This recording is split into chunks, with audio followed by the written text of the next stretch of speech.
TCU makes a big addition by adding a former Biletnikoff winner to their coaching staff.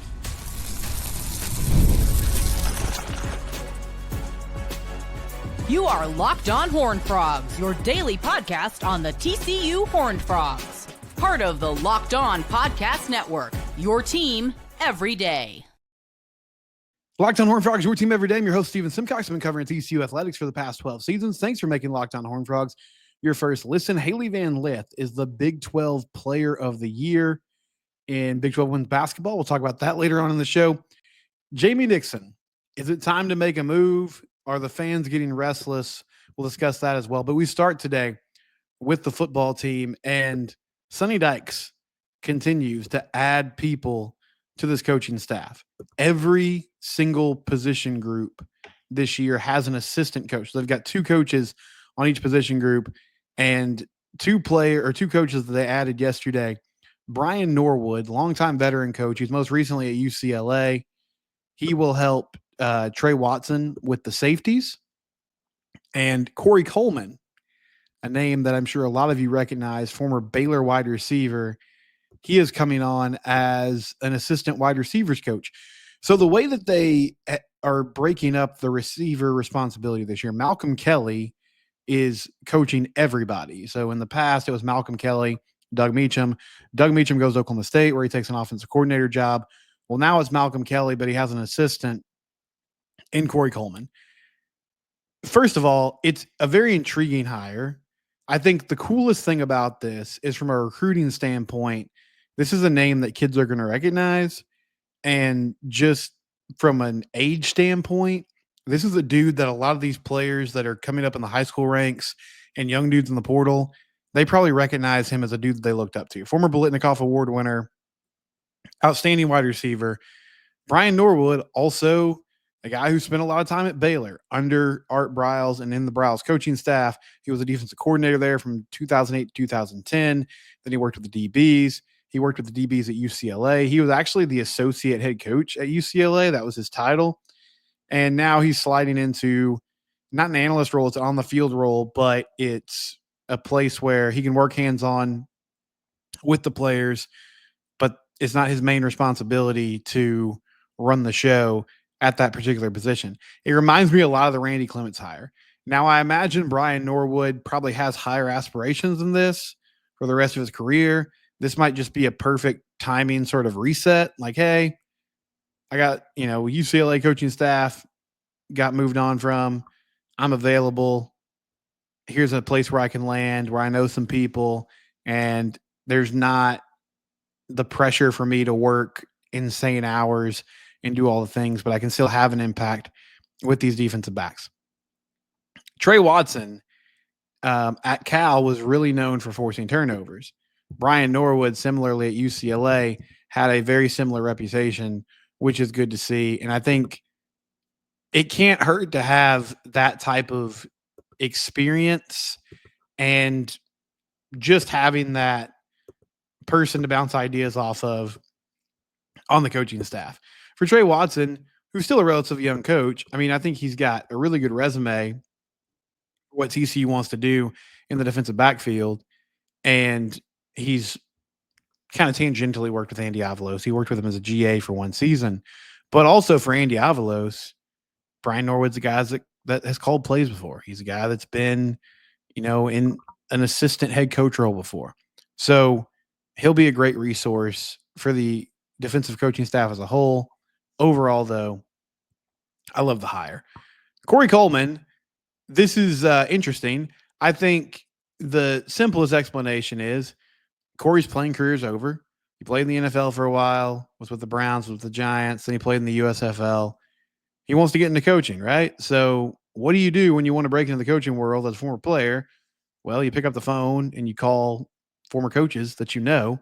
And so Kendall Briles, Kaz Kazadi, guys that he's worked with in the past, this was a pretty easy on-ramp for him to get acclimated to coaching. He gets to work with a great wide receivers coach, Malcom Kelly. I think he'll help bring energy, intensity, relatability from a recruiting standpoint, which is good to see. And he gets to learn the ropes with a receiving room that was very talented last season. that is similarly talented this season and has a chance to be something special. Now, it is a bizarro world, man. And we've talked about this before. At Baylor in Waco, Dave Aranda has an infatuation with the Gary Patterson coaching tree. He's added a number of coaches. He added Gary Patterson himself. That was a short-lived stint, but Gary was there. Jared Anderson is there. Paul Gonzalez most recently moved over there as a passing game coordinator, and also the safeties or corners coach. I can't quite remember, but he moved down to Waco to work with Dave Aranda. He has a very clear vision of what he wants, and there are a lot of TCU connections there. Sonny Dykes hired Kendall Briles, has hired Kaz Kazadi. Carlton Buckles was here for a while, and he was part of that coaching staff back in the day. Randy Clements, Brian Norwood, now Corey Coleman. It's crazy to think. And in Norwood's case, he left in 2014 and went to Tulsa with Philip Montgomery. So, I mean, he was there at Baylor, but he wasn't really there at the height of the rivalry. I guess that 2013 game was pretty intense because Ahmad Dixon got kicked out and Gary didn't like how they handled it. But the competition itself, like it was a close ball game. TCU was having a down year. Baylor wasn't. So it wasn't a super even matchup, at least on paper, even though TCU equipped themselves very well that day.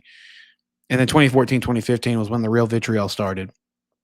Brian moved on, but Corey Coleman played on those teams. Like, he understood how intense those battles were.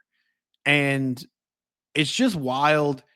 It's still a rivalry, but it's sort of died down through the past decade. And I think the biggest reason, aside from the fact that the head coaches now have a lot more respect for each other than Art and Gary did, is because the teams just haven't lined up and locked horns when they're in a similar space. Now, last season, they were very evenly matched and made for a close ball game, but you really haven't had any years since 2015 where both teams have been good and have been competing for a conference championship, potentially a college football playoff spot.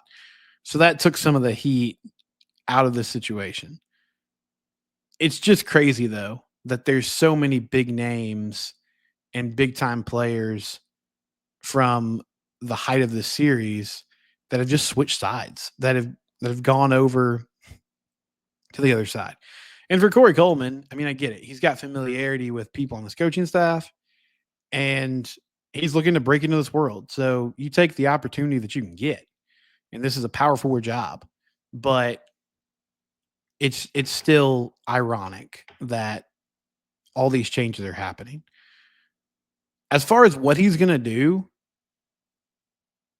I think more than anything, just having these extra eyes and ears on the staff will help out the main position coaches. It'll give them more time to hopefully, focus on things that are important, to offload some responsibilities to their assistants. Now it's very strange. There's a mix here. You got guys like Randy Clements and Brian Norwood who are longtime vets. In Brian's case, a former play caller. They know what they're doing. They probably have a pretty clear philosophy on how they do things at that particular position group, how you do things within offense and defense. And they're helping some coaches who are on the less experienced side. And then you've got a guy like Corey Coleman who's working with Malcom Kelly, who has been around for a while and has a very clear vision for what he wants to do. I don't know if that's intentional. If it is, I think it makes sense, and I think it's a pretty good move by Sonny Dykes. But I like the idea and the fact that they're not loading up. I think they're using these extra spots on the coaching staff wisely. They're not loading up with a bunch of analysts. They're not going out and getting a number of former head coaches to come in here and chart plays and watch film and break things down. They're bringing some of those guys in, not former head coaches, but very experienced coaches, but they're giving them an opportunity to work with these players on a day-to-day basis. They're giving them an opportunity to assess what the current coaching staff is doing and say, hey, what if we did this? What if we did that? What if we changed this up? And they're also giving young coaches a chance and an opportunity to build their resume, to get a feel for like, okay, what does it look like on a day-to-day basis to coach in the highest level of college football? How do you balance recruiting with preparing for the opponent that you have that week? All those things are integral to, learning how to do this job. And so for those young guys, they get that valuable experience. They also get to work with the players closely. And for some of these more experienced veterans, they get to work with the players and coaches alike and trying to make this team the best versions of themselves this upcoming season. When we come back, what does the future look like for Jamie Dixon? We'll talk about that next year on Locked On Horned Frogs, your team every day. One of our sponsors, Nissan, we're happy they're back. The Armada Team of the Week is brought to you by our friends at Nissan and the all-new 2025 Nissan Armada. Each week, our Locked On College basketball experts are picking one team that stands apart. From top-seeded stars to unexpected upsets, these guys showcase the strength and sheer power needed to push their team forward. This week's Armada and clear-cut Team of the Week is the Houston Cougars. Since joining the Big 12 last season, the Cougars have gone a combined 33-4 in conference games, win the regular season title by multiple games both years. There is no team in college basketball that capably embodies the rugged Armada than Kelvin Sampson's squad. Houston's tenacious defense leads the nation in fewest points allowed per game for the second straight season. When it comes to the Nissan Armada, they say go forth and conquer, and that's exactly what the Houston Cougars have done here. It's clear that our Team of the Week is out here ready to conquer the road ahead with confidence, just like you can. And the all-new Nissan Armada or any of the Nissan's outstanding vehicles, take the Nissan Armada, Rogue, or Pathfinder and go find your next big adventure.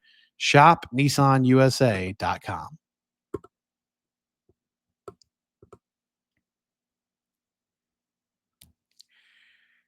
So, Jamie Dixon, where are we at with him? Is it time to move on? Is it time to consider moving on? I didn't expect to talk about this today because, honestly, I kind of think it's a tired conversation to a certain extent.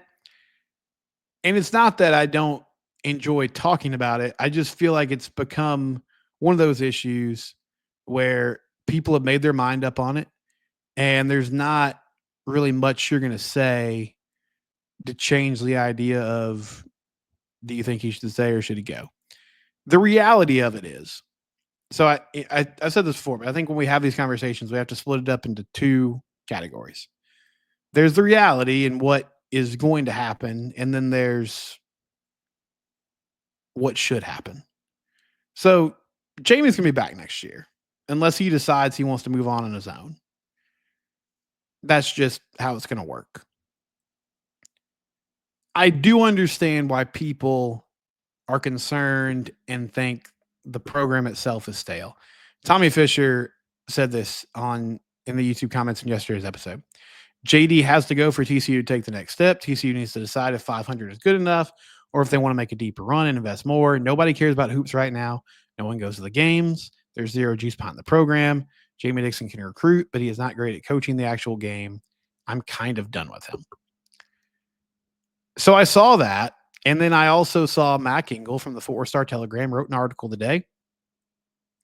And the gist of it was, Jamie's done such a good job at TCU that people have grown tired of the success that he's had. And this is a very similar scenario. This is Mac's thought, but I agree with this part of it. This is a very similar scenario to how things played out at Pitt. Pitt moved on from him, and they have never really come close to being as good as they were under Jamie Dixon. So the part I agree with, yeah, Pitt, that was in a very similar place. Jamie had gotten them to a certain level. He was consistently in the tournament.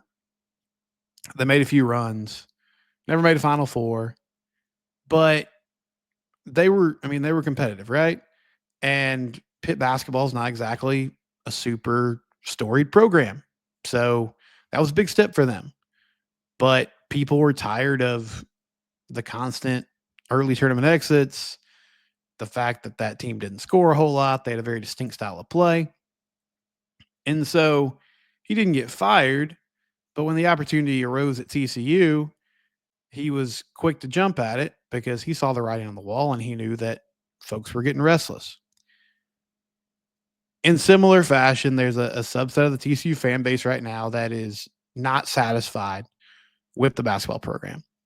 So, first of all, I'll say this. I think Jamie has earned the right to see things out with this core group of players next season. You will hopefully have a number of returners. You can go get some more transfers, hopefully build a good roster, and get ready to try to bounce back next year. Past that, I don't really know what the future holds. But for people, I don't think keeping Jamie Dixon is an outrageous opinion to have. I don't really buy into the idea, though, that, well, you just have to keep him because TCU basketball has never been good before him. So nobody can really complain or whine about where we're at. Well, a couple things there. First of all, yeah, Jamie has done a really great job elevating this program. But when you elevate a program, that also means expectations are elevated. You are a victim of your own success to a certain extent. Before Jamie took the job, if you told TCU fans, hey, within a decade, you'll be at a place where you'll watch TCU make 3 straight NCAA tournaments. In 2 of those NCAA tournaments, they'll win their first round game, make the round of 32. They'll be a team that hovers around 500 in the Big 12. If you told people that before he took the job, I think 90% of those fans would be like, wow, that's amazing. Because at the time, that sounded like a pipe dream. I sat in those bleachers when they went 0-18. I remember his first year when he won the NIT, and that was a big deal. I remember Brandon Parrish crying on the sidelines, tears of joy. And people at ESPN made fun of him. But I loved it because myself and the other fans that watched, we knew what Brandon Parrish had been through. He suffered through some really rough seasons. So for him to go out as a winner, that was a big deal. It was a big deal for him. It was a big deal for the program. But we're not back there in year 1. We're not back there in year 2 when they made the NCAA tournament and lost to Syracuse, which was unfortunate. But we're not in those first couple of years where making the field of 64 felt like this insane accomplishment. And that's because of what Jamie has done. But it also means that it's his job to maintain that. It's what we saw play out with Gary Patterson. Yes, Gary was unequivocally the best coach in TCU football history.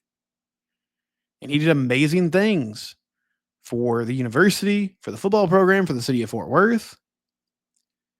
But with all that success he had, the expectations also changed. And people were no longer happy with 500 seasons where maybe you pulled off an upset. They had higher expectations for TCU football than that. So it was time to make a move. And in Jamie's case, I don't think it's time to make a move yet, but I understand why people are frustrated. Now, Tommy talking about the recruiting is another thing I want to talk about. I think part of this has to do with what is TCU investing in basketball? What types of players are they committing to? But there is some talent on this team. I wouldn't say this team in the grand scheme of the Big 12 is very talented.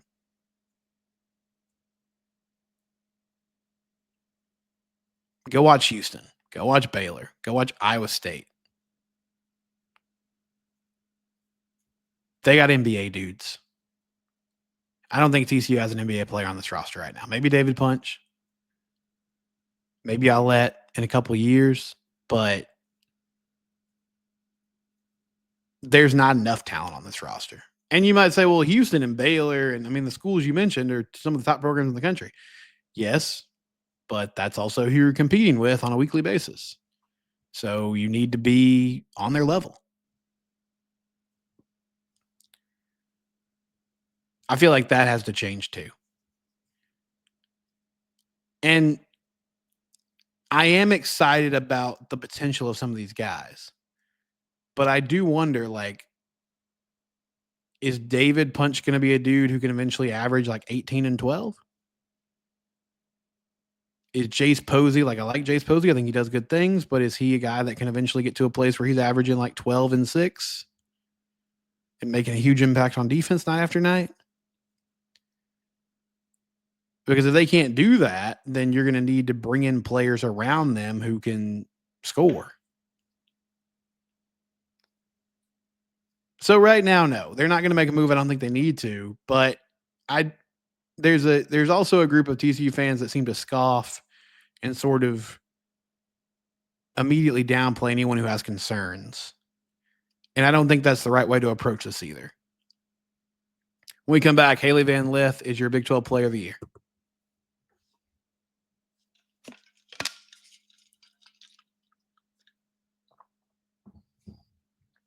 Haley Van Lith, Big 12 Player of the Year. Mark Campbell, Big 12 Coach of the Year. They will start their Big 12 tournament run on Friday, and we'll get a chance to hopefully host the first 2 rounds of the NCAA tournament in Fort Worth, which will be really cool to see. But incredible season for them. They got honored at the men's game before they took on Baylor. So that was nice to see. Good opportunity for them to get out there and thank the fans. And there was a good TCU contingent at that ball game. I was impressed by that. I didn't know. I mean, it was a big moment for TCU in general, but I didn't know if people would show up and show out. And it feels like they did in a big way, which is really cool to see. But I think this team's good. Final Four, it's going to be tough. You're going to have to beat a 1 seed. And I just think they're most likely going to end up in either South Carolina or Texas's bracket, probably Texas, because the women's tournament usually likes to keep things pretty regional. That feels like a tough matchup for this group. But we're a long way away from that. And just winning a couple games in the tournament would be a big step forward, which is funny to verbalize that when I was just talking about how winning games leads to higher expectations. But I feel like you guys understand what I mean. And yeah, I'm ready to see them play in the postseason. This has been a fun group to watch, fun group to follow. TCU baseball run ruled Air Force again tonight, so they get a midweek sweep. They play Fresno State Friday, Saturday, Sunday. Nice showing from the bats. Now, Air Force's pitching staff is not very good, so that helps. But still, to go out there and take care of business, be focused. Anthony Silva starting to hit the ball a little bit better. All those things are really positive signs for TCU football. Before I go, a programming note. I am leaving actually today. If you're listening to this on Thursday, I'm headed out to go on a cruise with my family for spring break. So I will not be in the country on Friday and Monday. I have an episode for Friday that I'm going to release. It's just evergreen content is what I'm calling it. It's not timely. So if anything happens over the weekend, I won't be available to cover it, but I'll be back with you live and real in the same time zone on Tuesday. And I'm excited to see what TCU, what the women do in the tournament, how the men close out the regular season. We'll talk plenty of football as well. It's all available on Locked On Horned Frogs, your team every day. Subscribe to the YouTube channel or on your favorite podcast platform.